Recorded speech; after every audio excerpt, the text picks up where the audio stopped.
வாங்க, இன்னைக்கு நாம பார்க்க போறது ஒரு சாதாரண கட்டட திட்டம் பத்தி இல்ல. மலேசியாவுல 369 பில்லியன் டாலர் செலவுல ஒரு முழு தமிழ் நாகரிகத்தையே திரும்ப உருவாக்குற ஒரு மெகா ப்ராஜெக்ட பத்தி தான் பார்க்க போறோம். இது வெறும் ஒரு நகரமா இருக்காது, தமிழ் பண்பாட்டோட ஒரு கலங்கரை விளக்கமா இருக்கும்னு சொல்றாங்க. வாங்க, இந்த பிரம்மாண்டமான திட்டத்துக்குள்ள என்ன இருக்குன்னு விரிவா பார்க்கலாம். இந்த முழு ப்ராஜெக்ட்டுக்கும் அடித்தளமா இருக்கிறது இந்த ஒரு வரிதான். தமிழ்தான் எல்லா மொழிகளுக்கும், ஏன் கணிதத்துக்குமே தாய். இந்த திட்டத்தை முன்மொழிறவங்களோட மைய நம்பிக்கையே இதுதான். கேட்கும்போதே ரொம்ப பெரிய விஷயமா இருக்கு இல்லையா? அந்த பெரிய கூற்ற ஒரு நிஜமான திட்டமா மாத்திர முயற்சி தான் இது. இப்போ நீங்க பார்க்குற இந்த வரைபடம் தமிழ் மொழியிலிருந்து தான் மற்ற உலக மொழிகள் எல்லாம் உருவாச்சுன்னு அவங்க எப்படி முன்வைக்கிறாங்கன்னு காட்டுது. இதுதான் இந்த நாகரிக நகரத்தோட தத்துவ பின்னணியா இருக்கு. சரி, முதல் பகுதிக்குள்ள போலாம். ஒரு நாகரிக கலங்கர விளக்கம் அப்படின்னா என்ன? இந்த திட்டத்தோட உண்மையான நோக்கம் என்ன? ஏன் இதுக்கு இப்படி ஒரு பேர் வச்சிருக்காங்க? இதோட நோக்கம் வெறுமனே ஒரு புது ஊரை கட்டுறது மட்டும் கிடையாது. தமிழ் கலாச்சாரம், அறிவியல், அப்புறம் நம்ம வாழ்க்கை முறை, இது எல்லாத்துக்கும் ஒரு உலகளாவிய மையத்தை உருவாக்குறது தான் அவங்களோட லட்சியம். அதாவது தமிழ் நாகரிகத்தோட பெருமையை உலகத்துக்கு எடுத்துச் சொல்ற ஒரு வாழும் நினைவு சின்னமா இது இருக்கணும்னு நினைக்கிறாங்க. சரி, இவ்ளோ பெரிய ஒரு லட்சியம் இருக்குன்னா அதுக்கு ஏதாவது ஆதாரம் வேணும் இல்லையா? தமிழ் நாகரிகம் ஏன் இவ்வளவு உயர்ந்ததுன்னு சொல்றாங்க?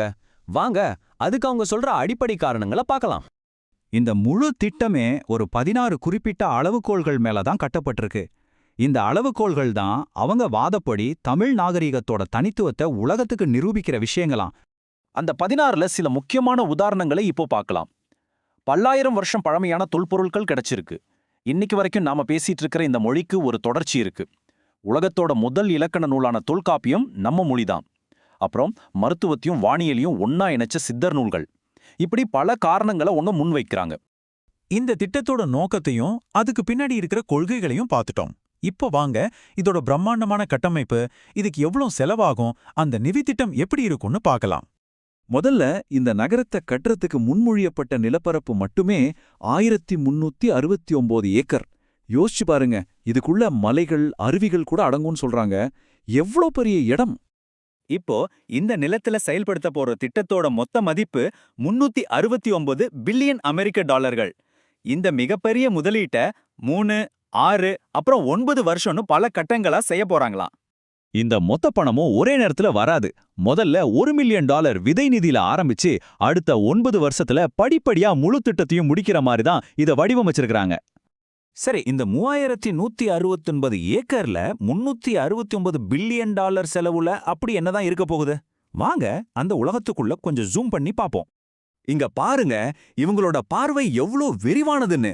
ஒரு பக்கம் பழங்கால சித்த மருத்துவத்துக்கான ஒரு பெரிய மையம் இருக்கும்.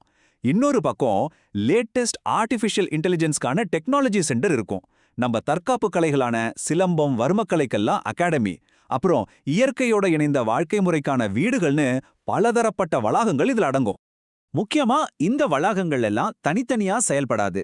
கல்வி, கலை, வியாபாரம், அறிவியல்னு எல்லாமே ஒன்னோட ஒன்னு இணைஞ்சு அறிவை மையமா வச்ச ஒரு தன்னிறைவான சமூகத்தை உருவாக்கும். இது வெறும் நகரம் இல்ல, இது ஒரு முழுமையான சுற்றுச்சூழல் அமைப்புன்னு சொல்றாங்க. இப்போ ரொம்ப முக்கியமான ஒரு கேள்விக்கு வரும். இந்த பிரம்மாண்டமான வரைபடத்தை எல்லாம் எப்படி நிஜமாக்க போறாங்க? இதை முன்னெடுத்துட்டு போறவங்களோட ஆக்ஷன் பிளான் என்ன? இதை செயல்படுத்துறதுக்கு ஒரு 3 படி திட்டம் இருக்கு. முதல்ல, ஒரு அறக்கட்டளை இந்த முழு ப்ராஜெக்டையும் நிர்வகிக்கும். ரெண்டாவதா, ஒரு கூட்டுறவு அமைப்பு மூலமா மக்களுக்கு பொருளாதார பலன்கள் கிடைக்கும்.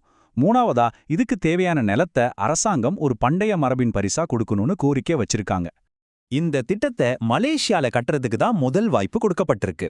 அப்படி அவங்க ஏத்துக்கிட்டா மலேசியா உலக அளவுல தமிழ் நாகரிகத்தோட பாதுகாவலனா மாறணும்னு, சுற்றுலா மூலமாவும் முதலீடுகள் மூலமாவும் பில்லியன் கணக்குல வருமானம் வரும்னு திட்டத்தை ஆதரிக்கிறவங்க அரசாங்கத்துக்கிட்ட சொல்றாங்க. இறுதியா, இந்த திட்டத்தோட நீண்ட கால பார்வை என்ன, இதோட அல்டிமேட் கோல் என்னன்னு பார்க்கலாம். இந்த லோகோவே திட்டத்தோட மொத்த சாரத்தையும் அழகா சொல்லுது.